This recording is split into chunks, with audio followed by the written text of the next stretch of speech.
బైబిల్‌లో చాలామంది ముగ్గురు దేవుళ్ళు అని అనుకుంటా ఉంటారు. అవును. దీని కాదా? గురించి లేదు.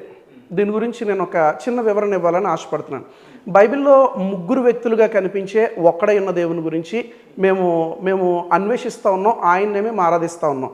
బైబిల్‌లో చాలామంది యెహోవా వేరు, అవును. యేసుక్రీస్తు వేరు, పరిశుద్ధాత్మ వేరు. అవును. ఇందులో ఎవరు మీ దేవుడు అని అడుగుతూ ఉంటారు. ఈ బైబిల్‌లో ఉన్నటువంటి దేవుడు ఆయన తనను తాను ఆయన ఒక్క దేవుడుగా కనపరుచుకున్నాడు. అందుకే ప్రభువైన యేసుక్రీస్తు అంటాడు కదా, నేను నా తండ్రి ఏకమై ఉన్నాము అని అంటాడు.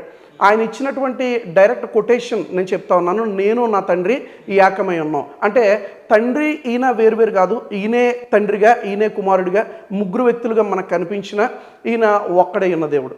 ఆయన అనేక సందర్భాల్లో యెహోవా దేవుడైతే మరి యేసుక్రీస్తు ఎవరండి? యెహోవా దేవుడు వేరు, యేసుక్రీస్తు వేరు, పరిశుద్ధాత్మ వేరు కాదు.